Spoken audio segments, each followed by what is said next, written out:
ngalweni ngiyokhalela bani nayi iphimbo lami liphindaphinde entabeni ngithi inyawo zami ngibeleze kulo mhlaba nemsini ngifunana noxolo ngalweni kukhalisa maye emzini kamkhulu umkhodola usekhaya. Sawubona to you, sawubona to yours, from one great spirit to another. Igama lami uThulani Malevu. Welcome to Ubizo Daily. Today, we ask an uncomfortable question. Why is Black excellence often underfunded, but Black pain and suffering is highly marketable?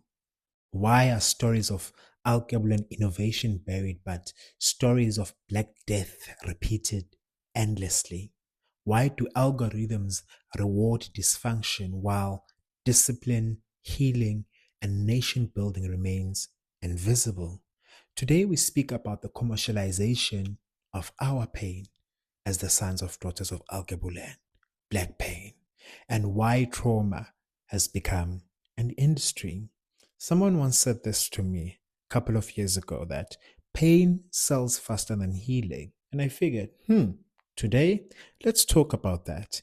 Let us begin with brutal honesty. Pain is profitable. Chaos attracts attention. Violence creates headlines. Scandal creates clicks. And many media institutions understand this deeply. A peaceful Black family building generational wealth, that rarely trends. Rarely. A Black community building schools rarely dominates headlines. But crime, poverty, addiction, failure, violence, that is packaged and distributed faster than the speed of sound, because pain creates emotional reaction, and emotional reaction creates profit. What a cruel, unjust world we live in. Of course, we can't have this discussion without talking about historical conditioning. This did not just begin with social media. During colonial eras, alkebulan suffering was documented to justify colonization. Even the term colonization, stealing.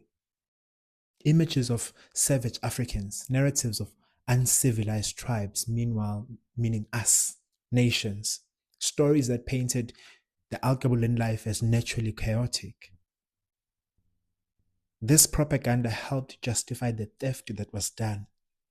Land disposition, religious invasion, economic exploitation. The world was taught to consume our pain as proof of our inferiority. Meanwhile, it's the other way around. And many of those systems still exist today, only that the platforms have changed. And trauma, of course, obviously bound to happen, became our identity. Let's talk about that. This becomes dangerous then, because Black communities begin internalizing these narratives. When trauma becomes our only language, when struggle becomes our primary identity, when survival stories are celebrated but healing stories are ignored, and eventually people begin believing this is all we are. And I've fought so hard in my life to never be one of those. No, we have suffered greatly, but we are not only suffering, we are inventors, builders, farmers, scientists, artists, spiritual leaders, architects of civilizations. Although pain may be a part of our story, but it cannot become our entire identity. And great spirits, may we speak about the addiction to watching pain. We must also confront ourselves. Why do we endlessly consume trauma content as they call it nowadays? Videos of violence, public humiliation, Black death, Black suffering, repeated over and over and over again.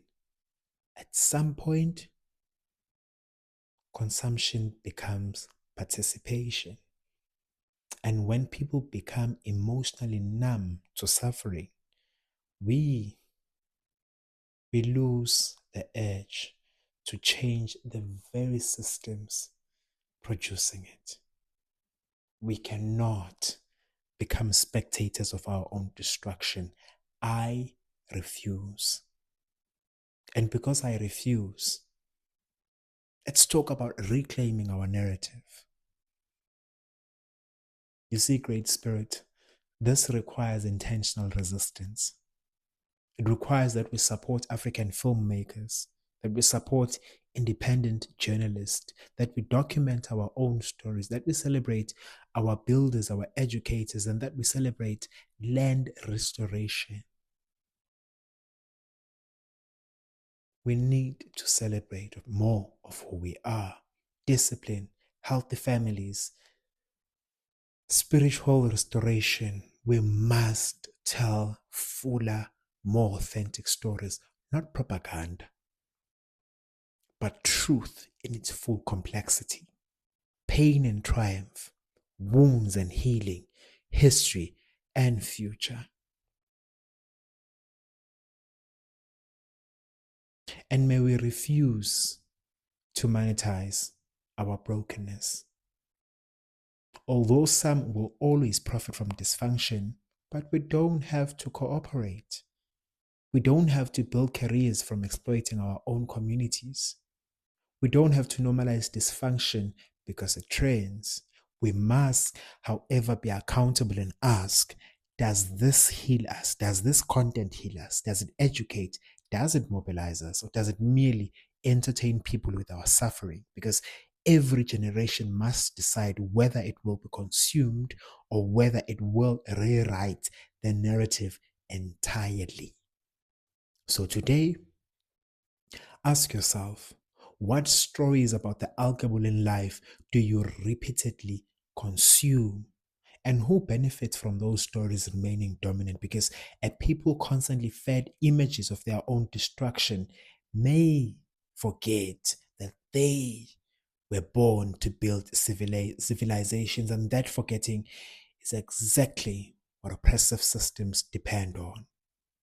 Until next time, okuhle, umusa, kanye nokukhanya ekuhambeni kwakho. Light, mercy, and blessings on your path. Ubizo Daily. The call continues.